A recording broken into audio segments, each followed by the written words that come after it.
Assalamualaikum warahmatullahi wabarakatuh.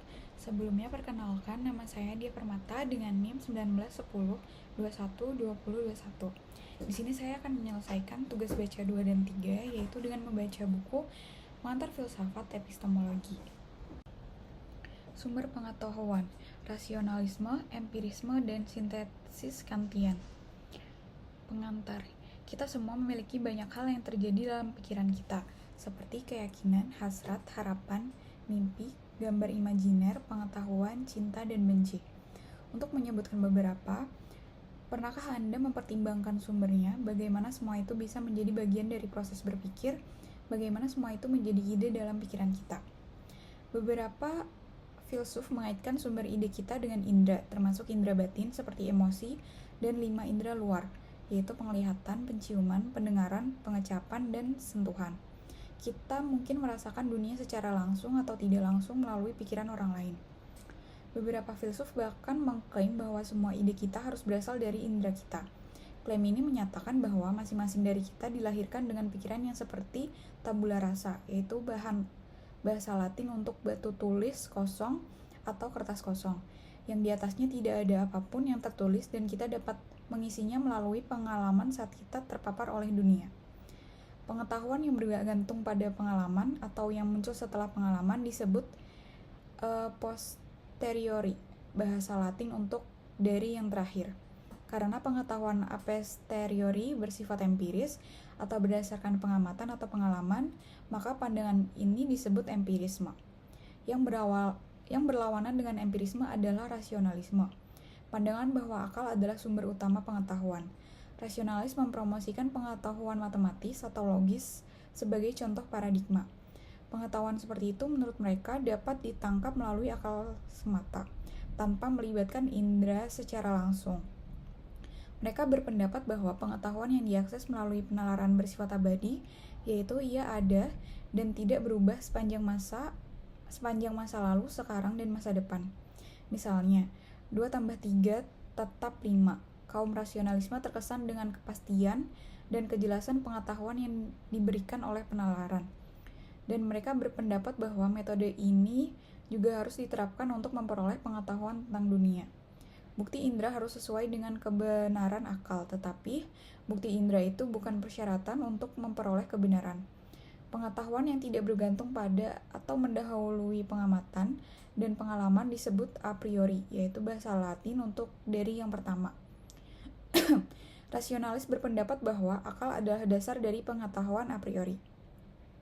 Tetapi dari mana kita pada akhirnya mendapatkan ide-ide yang menjadi dasar akal jika bukan dari pengalaman atau pengamatan atau pengalaman? Rasionalis cenderung menyukai innatisme, keyakinan bahwa kita dilahirkan dengan ide-ide tertentu yang sudah ada dalam pikiran kita. Artinya, ide itu merupakan bawaan dalam diri kita. Di antara contoh-contohnya adalah prinsip matematika atau logika, pemahaman moral, dan konsep Tuhan.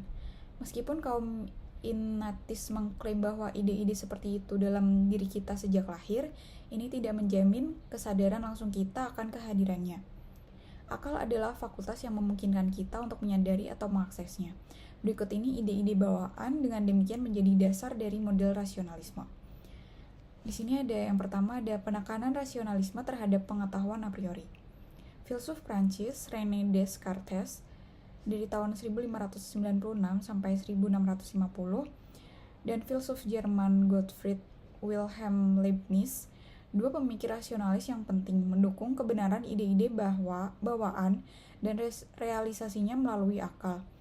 Mereka berpendapat bahwa kebenaran yang diungkapkan oleh ide-ide semacam itu bersifat abadi, niscaya, dan universal. Bagi Descartes, ada berbagai cara untuk melaluinya. Kita memperoleh pengetahuan, beberapa ide bersifat bawaan, beberapa bersumber dari luar, dan beberapa yang lain dibuat oleh kita. Descartes memberikan contoh gagasan tentang Tuhan sebagai ide bawaan dalam diri kita, serta gagasan tentang keberadaan seseorang. Menurut Descartes, ide-ide bawaan seperti kebenaran geometri dan hukum logika diketahui melalui akal terlepas dari pengalaman, karena pengalaman hanya memberi kita contoh-contoh tertentu yang darinya pikiran menemukan ide-ide universal yang terkandung di dalamnya. Oleh karenanya, ide-ide itu bersifat a priori. ide-ide bawaan Descartes telah dibandingkan dengan informasi yang tersimpan dalam sebuah buku. Ide-ide ada yang di dalam diri kita meskipun tidak selalu hadir di pikiran. Begitu kita mulai membaca buku itu, isinya mengungkapkan dirinya kepada kita, sama seperti penalaran mengungkapkan ide-ide bawaan kita kepada kita. Dengan kata lain, hanya melalui pembacaan atau pemikiran yang cermat kita dapat memahami ide mana yang bersifat bawaan dan mana yang datang kepada kita dari tempat lain. Leibniz menyebut ide bawaan sebagai prinsip. Sebagaimana Descartes, Leibniz berpendapat bahwa prinsip-prinsip diakses oleh akal. Sifat universal dari kebenaran matematis, misalnya tidak diungkapkan oleh indera, adalah fakultas akal yang memperoleh kebenaran universal dari contoh-contoh individual. Leibniz berpendapat bahwa kumpulan contoh yang didasarkan pada indera tidak dapat membawa kita ke kebenaran yang niscaya. Pada saat yang sama, juga jelas bahwa kita dapat memahami bahwa kebenaran yang niscaya seperti matematika. Oleh karena itu, pikiran adalah sumbernya, yang berarti kebenaran-kebenaran ini adalah secara bawaan. Namun, ide bawaan bukanlah pemikiran yang lengkap bagi Leibniz. Dia berpendapat bahwa pikiran kita terstruktur sedemikian rupa, sehingga ide atau prinsip tertentu akan muncul pada kita begitu didorong oleh indera. Meskipun ide atau prinsip itu tidak berasal dari indera, ide dan kebenaran ada dalam diri kita pada awalnya sebagai disposisi atau kecenderungan daripada sebagai pikiran sadar yang aktual. Lalu ada menentang pengetahuan a priori dengan menolak ide bawaan. Klaim kaum empirisis bahwa semua pengetahuan kita berasal dari pengalaman sangat kontras dengan konsep ide bawaan. Bagi kaum empirisis, semua pengetahuan bersifat a posteriori, artinya diperoleh melalui atau setelah pengalaman. John Locke, seorang filsuf empiris Inggris, mengadopsi dua pendekatan untuk mempertanyakan ide-ide bawaan sebagai dasar dari pengalaman a priori. Pertama, ia menunjukkan bahwa ide-ide bawaan empirisisme Skotlandia David Hume. Locke menunjukkan bagaimana empirisisme mampu menawarkan teori pengetahuan yang lebih baik melalui pengetahuan a posteriori. Locke memulai dengan mempertanyakan sifat universal dari ide-ide bawaan. Dia menentang klaim bahwa ide bawaan hadir dalam diri kita semua dengan mencatat bahwa anak-anak yang cukup muda dan orang dewasa tanpa pendidikan yang diperlukan tidak memiliki konsep tentang Tuhan atau pengetahuan tentang prinsip-prinsip logika atau matematika. Oleh karena itu, tidak berdasar jika mengatakan bahwa ide bawaan bersifat universal. Melalui pengalaman dan pengamatanlah kita memperoleh ide-ide seperti itu. Artinya, ide-ide itu bersifat a posteriori. Di sini, Leibniz membela pandangan Ignatius dari keberatan Locke dengan menunjukkan bagaimana anak-anak dan orang yang tidak memiliki pendidikan yang diperlukan mampu menggunakan prinsip-prinsip logika dan matematika dalam kehidupan sehari-hari. Mereka tanpa memahami apa itu prinsip logika dan matematika atau tanpa mampu mengartikulasikannya dalam kata-kata.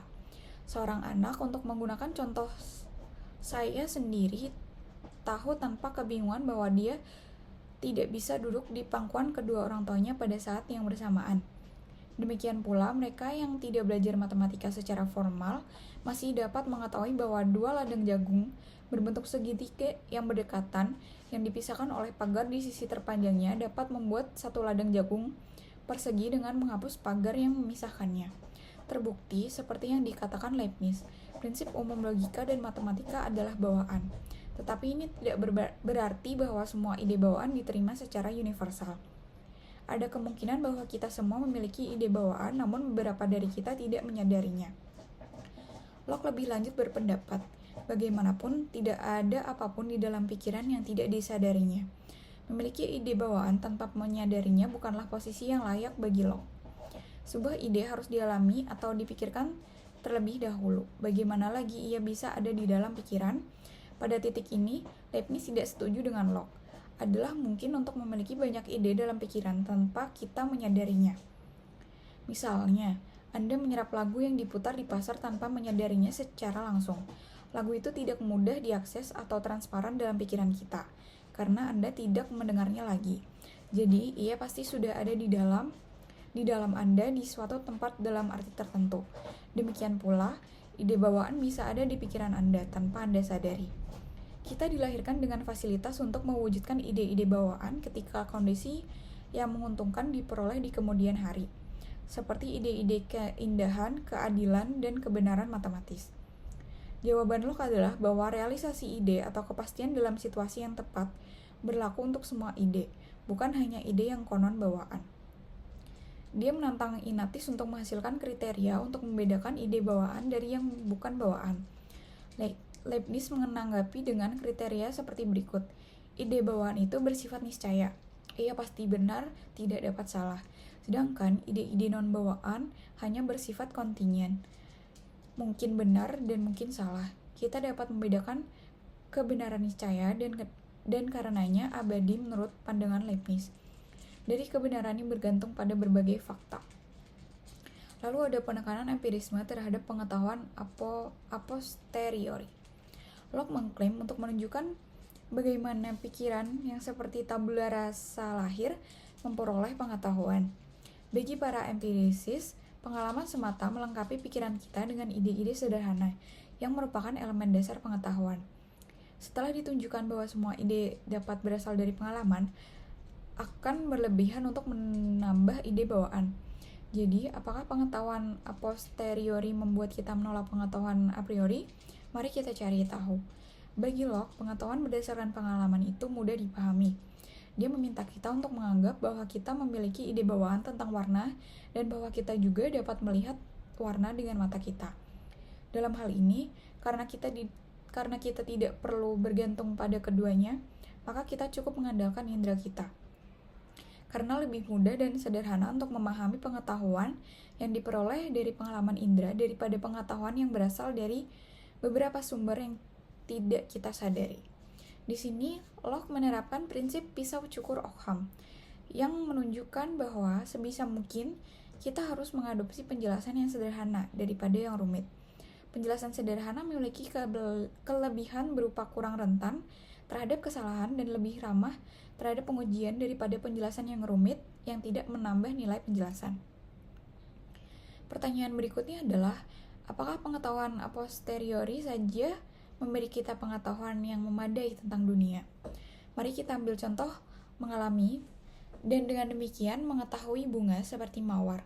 Saat kita mengalami mawar, warna, tekstur, dan aromanya yang khas adalah ide-ide yang melaluinya kita menjadi sadar akan objeknya. Tetapi kita tidak mengalami atau merasakan bunga mawar. Kita masih memikirkannya. Kita juga dapat mengenalinya saat berikutnya ketika melihat bunga tersebut dan mempertahankan keyakinan bahwa bunga itu berbau manis, indah untuk dilihat, dan lembut untuk disentuh. Ini menunjukkan bahwa selain penginderaan, kemampuan untuk membentuk konsep tentang objek yang kita temui sangat penting untuk mengetahui dunia. Pengalaman juga memungkinkan kita membayangkan apa yang tidak kita alami secara langsung, seperti Putri Duyung. Imajinasi semacam itu dimungkinkan karena kita mengalami secara langsung bagian-bagian berbeda dari objek imajiner ini secara terpisah. Menggabungkan pengalaman-pengalaman ini dalam pikiran dengan cara yang teratur menghasilkan objek yang dibayangkan. Seandainya kita belum pernah mengalami, dan dengan demikian belum pernah membentuk konsep ikan dan wanita secara terpisah sebelumnya, kita tidak akan dapat membayangkan Putri Duyung saat ini. Mempertimbangkan ini mengarahkan Locke untuk mengategorikan semua pengalaman indera kita ke dalam ide sederhana dan ide kompleks. Ide sederhana adalah ide dasar dan tak terpisahkan.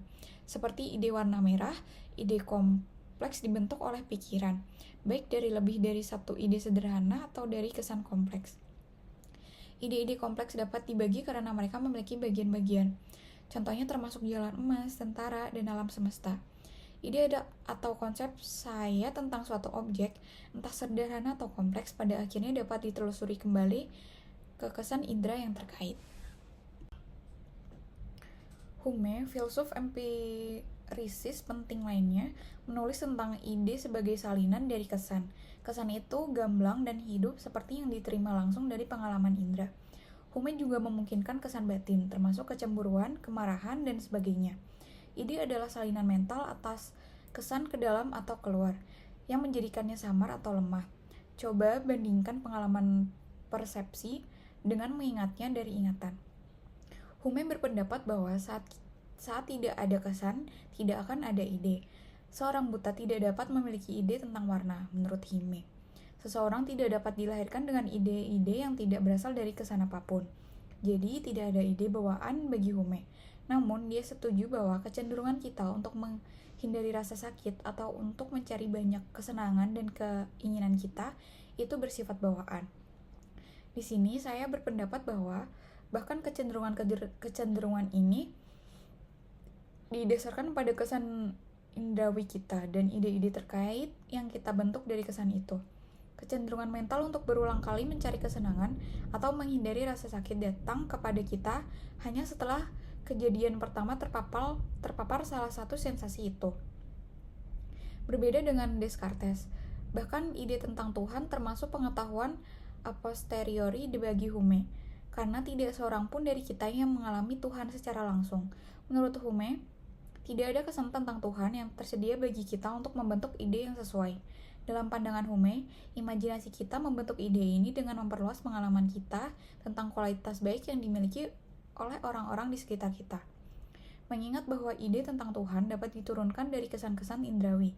Ini memberikan dukungan lebih lanjut pada klaim empirisis bahwa semua ide kita bersifat a posteriori.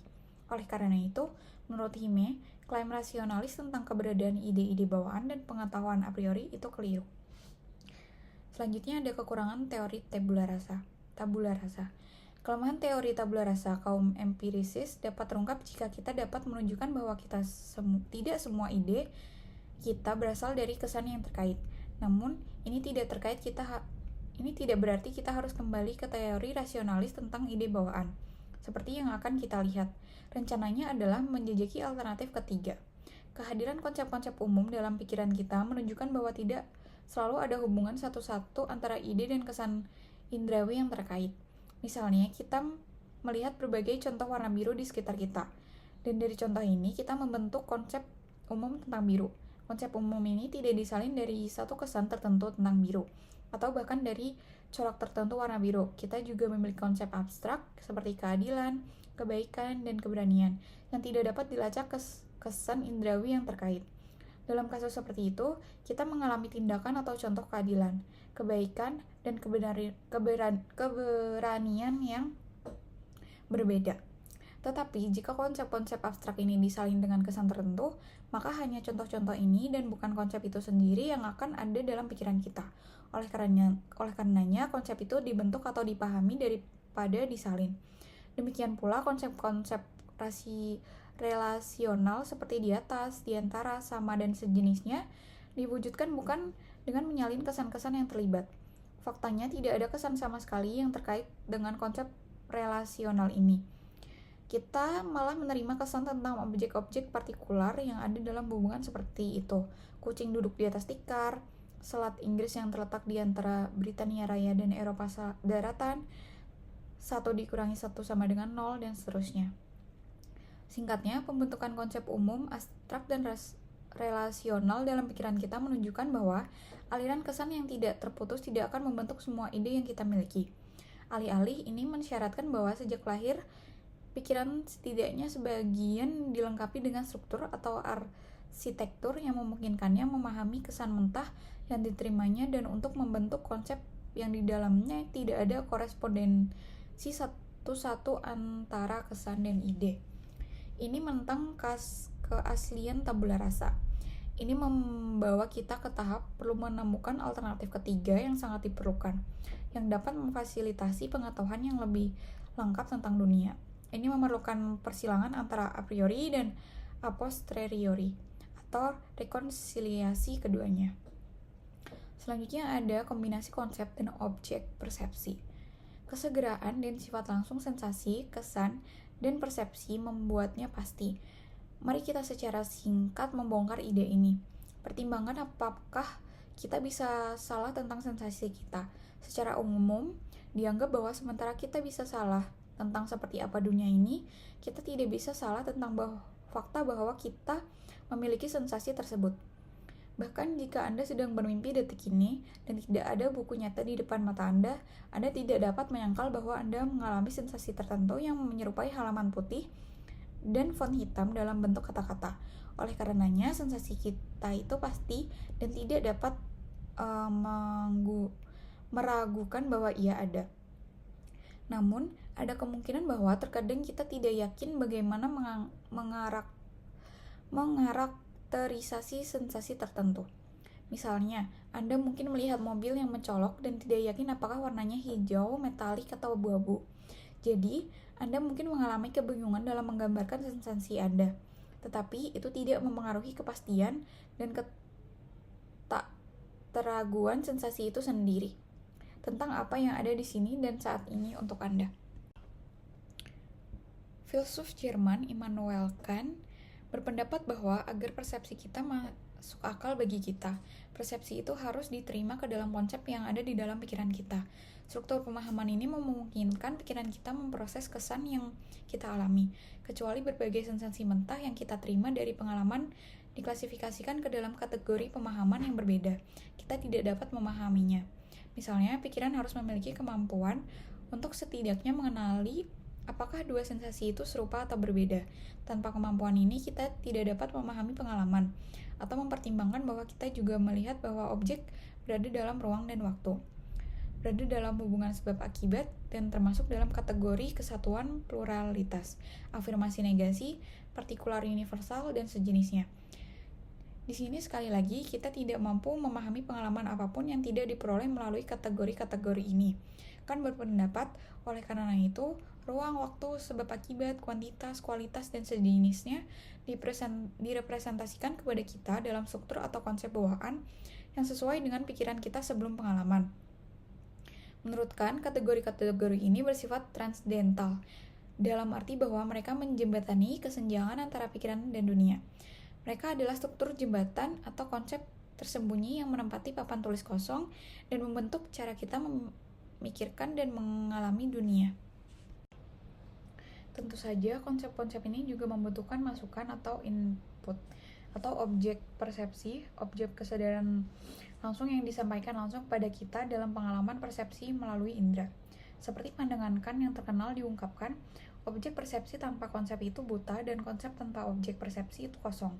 Sejauh ini, kita telah melihat melalui berbagai tahapan bahwa rasionalisme dan empirisisme tidak lengkap. Idealisme transdental Kant, demikian pandangannya disebut, mencapai keseimbangan, mendamaikan kedua aliran tersebut. Dia menggabungkan masukan sensorik dan konsep bawaan menjadi satu kesatuan tentang bagaimana kita memahami dunia. Sebelum kita mengakhiri bab dengan langkah terakhir dalam pendekatan Kant, mari kita kembali ke Descartes dan Hume sekali lagi, dua filsuf yang paling memengaruhi Kant. Selanjutnya ada pengetahuan sintetik a priori. Descartes berpikir bahwa akal saja dapat memberikan kepastian bagi semua pengetahuan manusia. Intuisi dan deduksi adalah alat yang melaluinya fakultas akal beroperasi. Intuisi adalah kepastian untuk melihat ke dalam dan memahami objek intelektual dan kebenaran dasar. Sebagai seorang ahli geometri, Descartes berpikir bahwa deduksi atau jenis penalaran yang kebenaran kesimpulannya dijamin oleh kebenaran premisnya harus digunakan untuk memperoleh pengetahuan tentang dunia. Dimulai dengan memasukkan ide-ide yang jelas dan terpilah-pilah. Karena intuisi dipisahkan dari bukti indrawi, kebenaran yang terbentang dapat diketahui secara a priori. Hasilnya adalah bahwa pengetahuan substansial tentang dunia dapat diperoleh secara a priori. Menurut Hume, ada dua cara yang di dalamnya penalaran bertujuan untuk mendapatkan pengetahuan tentang dunia, melalui hubungan ide-ide dan melalui materi fakta. Hume berpikir bahwa metode deduksi membangun hubungan di antara ide-ide yang telah kita peroleh melalui pengalaman. Misalnya, seorang ibu adalah orang tua wanita. Hubungan ide-ide ini adalah jenis kebenaran yang kita temukan dalam logika dan matematika. Misalnya, proposisi bahwa lingkaran itu bulat. Mereka itu benar menurut definisinya. Kebenaran seperti itu bersifat niscaya atau pasti. Penyangkalan atasnya mengarah pada kontradiksi. Mereka juga bagaimana dunia ini ada. Mereka juga dikenal dengan a priori karena mereka tidak bergantung pada bagaimana dunia ini ada. Karena alasan ini, hubungan ide dan deduksi tidak menghasilkan pengetahuan baru yang substantif tentang dunia. Pengetahuan yang mereka berikan sudah dipahami oleh kita, seperti yang ditunjukkan oleh contoh di atas. Bahkan jika pemahaman kita hanya tersirat dalam premis-premis argumen deduktif yang kesimpulannya membuatnya eksplisit. Materi fakta bagi Hume didasarkan pada pengamatan dan pengalaman. Beberapa di antaranya adalah generalisasi yang diperoleh dengan induksi atas contoh-contoh tertentu. Kebenaran induktif tidak pasti, ia paling mentok hanya mungkin karena ia bergantung pada bagaimana dunia ini ada. Misalnya, sejauh ini kita memiliki pengalaman tentang panas dari api, tetapi kita tidak dapat memastikan bahwa ini juga akan menjadi besok. Mungkin kita tiba-tiba akan merasakan sensasi lain seperti dingin dari api. Kita berharap bahwa masa depan akan menyerupai masa lalu, tetapi kita tidak dapat memastikannya. Materi fakta memberi kita kebenaran a posteriori yang secara kontingen benar, yaitu penyangkalan atasnya dapat dipahami tanpa kontradiksi.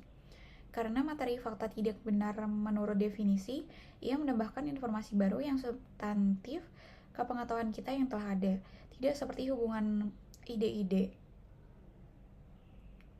Sebagai seorang rasionalis pada awalnya, Kant dipengaruhi oleh pembagian pengetahuan yang dibuat oleh Hume ini.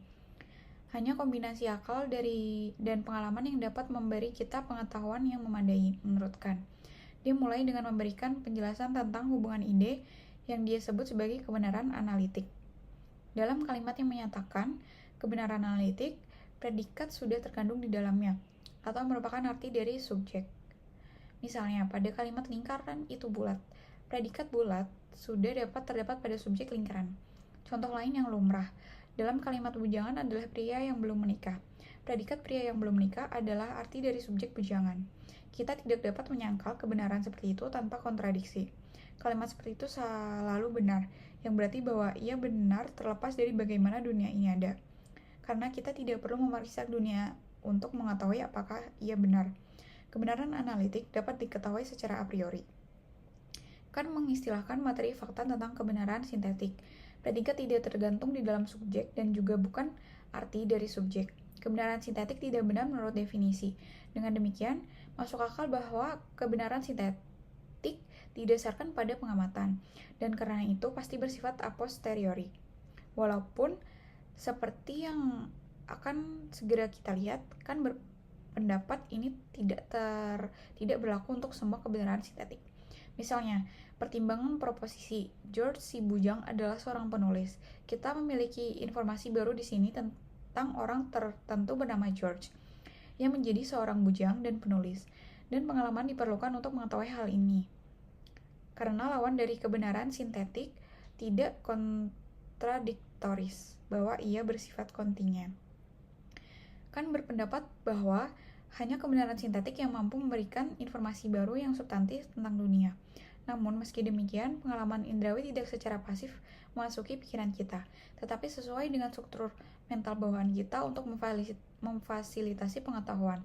Karena struktur ini bekerja secara independen dari pengalaman, maka ia bersifat a priori. Struktur a priori bawaan dari pikiran kita, konsep kita secara aktif terlibat dalam memahami pengalaman kita. Mereka terlibat dengan membedakan dan mengatur informasi yang diterima dalam pengalaman. Tetapi, sekali lagi, kemampuan untuk melakukan aktivitas ini mengandaikan bahwa dunia itu sendiri yang memberi kita informasi dan konsep. Terstruktur dengan cara yang memungkinkan keterpahaman, intelligibility, cara tertentu di dunia harus terstruktur, ruang waktu dan hubungan akibatnya, misalnya, menghasilkan kebenaran substantif tentang realitas. Kebenaran ini berlaku bukan hanya karena makna kata atau bentuk logis dari kalimat, ia bersifat sintetik, dan karena kita sampai pada hasil melalui refleksi a priori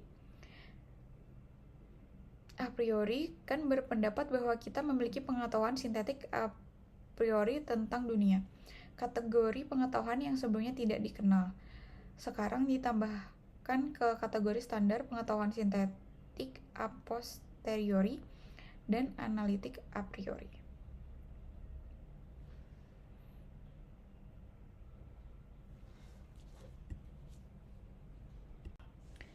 Di sini selanjutnya ada a priori rasional.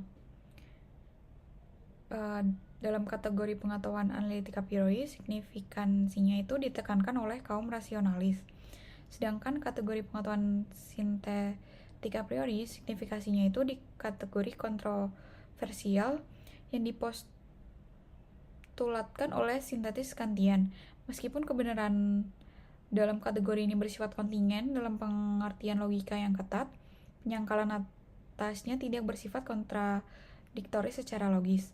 Kant mengklaim ada semacam keniscayaan metafisik untuknya, karena kebenaran dalam kategori ini berlaku universal dan bersifat kekal. Contohnya dalam analitik a priori ini ada logika murni, pernyataan-pernyataan yang benar menurut definisinya, yang diketahui dengan memahami maknanya. Selanjutnya menurut sintetik a priori, kandidatkan adalah aksioma geometri Euclid, sifat dasar ruang waktu, kebenaran metafisika, dan kebenaran normal.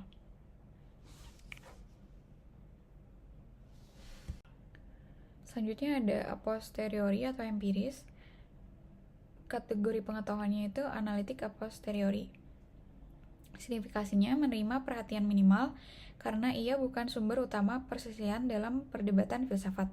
Contohnya kebenaran matematis, misalnya bahwa rasio keliling lingkaran dalam diameternya lebih dari 3 yang dipelajari oleh pengukuran fisik, kalkulator, atau testimoni dari sumber terpercaya. Meskipun kebenaran semacam itu umumnya dianggap bersifat analitik, Kant tidak setuju dan menganggapnya bersifat sintetik. Sedangkan di kategori sintetika posteriori, signifikasinya ditekankan oleh kaum empirisis. Contohnya kebenaran tentang dunia eksternal yang diketahui secara langsung melalui alat indera atau penyelidikan ilmiah. Masih ada pernyataan tentang bagaimana konsep kita membedakan dan mengatur informasi yang diterima dari indera. Tujuan ini dicapai melalui tindakan sintesis. Yang Kant maksud sebagai sintesis adalah tindakan menempatkan representasi yang berbeda, elemen kognisi bersama-sama, dan menangkap apa yang bermacam-macam di dalamnya dalam satu kognisi. Kant menjelaskan 3 jenis sintesis. Proses dimulai dengan sintesis pemahaman dalam persepsi, melewati sintesis reproduksi dalam imajinasi, dan berakhir dengan sintesis pengenalan dalam sebuah konsep. Bagi Kant, pemahaman dalam persepsi melibatkan penempatan objek dalam ruang dan waktu. Sintesis reproduksi dalam imajinasi terdiri dari penghubungan berbagai elemen dalam pikiran kita untuk membentuk sebuah gambar. Dan sintesis pengenalan dalam suatu konsep membutuhkan memori pengalaman masa lalu serta mengenali hubungannya dengan pengalaman sekarang. Dengan mengakui bahwa pengalaman masa lalu dan masa kini mengacu pada objek yang sama, kita membentuk konsep tentangnya. Mengenali sesuatu sebagai suatu kesatuan objek di bawah suatu konsep berarti melekatkan makna pada persepsi. Keterikatan makna inilah yang disebutkan sebagai apersepsi. Apersepsi adalah titik persatuan dari diri dan dunia. Bagi Kant, kemungkinan apersepsi membutuhkan 2 jenis kesatuan. Pertama, berbagi data yang diterima dalam pengalaman itu sendiri harus mempresentasikan subjek yang sama, yang memungkinkan data untuk digabungkan dan disatukan. Kedua, data harus digabungkan dan disatukan oleh diri yang bersatu atau disebutkan sebagai kesatuan kesadaran atau kesatuan persepsi. Kant menyimpulkan bahwa karena kesatuan seperti itu, kita semua sama-sama mampu memahami objek publik yang sama dengan cara yang seragam berdasarkan pengalaman pribadi kita masing-masing. Artinya, kita berada dalam kesepakatan tak terucap mengenai dunia yang mandiri dari pikiran tempat kita hidup, yang difasilitasi oleh pengalaman subjektif kita tetapi diatur oleh struktur mental bawaan yang diberikan kepada kita oleh dunia. Singkatnya, teori Kant memungkinkan berbagi pengetahuan sintetik tentang realitas objektif.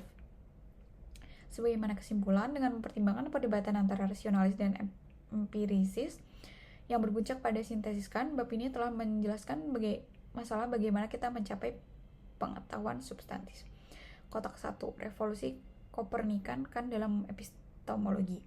Dalam Critique of Pure Reason-nya, Kant merangkum Epistemologinya dengan menarik analogi revolusi Kopernikus, pergeseran astronomi dari model alam semesta geosentris ke heliosentris yang dinamai dengan mengacu pada Nikolaus Kopernikus, matematikawan dan astronom Polandia abad ke-16. Sampai sekarang diasumsikan bahwa semua kognisi kita harus sesuai dengan objek. Tapi semua upaya untuk menemukan suatu tentang objek secara a priori melalui konsep-konsep yang akan memperluas kognisi kita. Dalam asumsi ini tidak menghasilkan apa-apa. Oleh karena itu, mari kita coba sekali apakah kita tidak melangkah lebih maju terkait masalah metafisika dengan mengasumsikan bahwa objek harus sesuai dengan kognisi kita, yang akan lebih sesuai dengan kemungkinan yang diminta dari kognisi secara a priori atasnya, yaitu untuk menetapkan suatu tentang objek.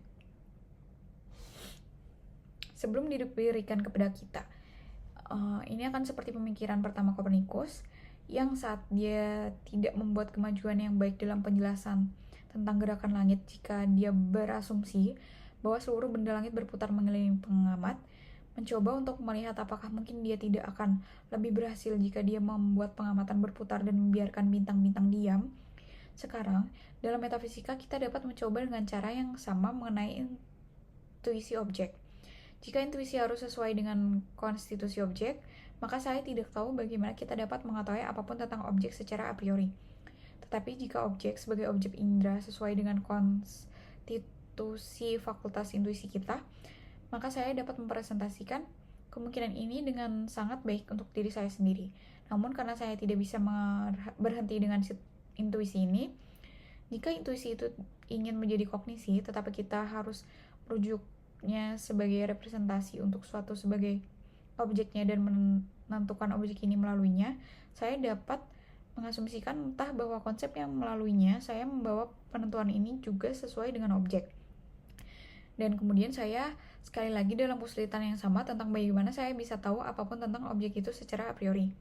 Atau saya berasumsi bahwa objek atau hal yang sama, yaitu pengalaman yang di dalamnya objek itu dapat dikenali sebagai objek yang diberikan, itu sesuai dengan konsep-konsep tersebut. Dalam hal ini saya dapat melihat jalan keluar yang lebih mudah dari kesulitan, karena pengalaman itu sendiri adalah semacam kognisi yang membutuhkan pemahaman yang aturannya harus saya asumsikan dalam diri saya sebelum objek apapun diberikan kepada saya. Karenanya bersifat a priori, yaitu aturan yang diekspresikan dalam konsep secara a priori, yang dengannya semua objek pengalaman harus sesuai. Dan dengannya semua objek itu harus setuju.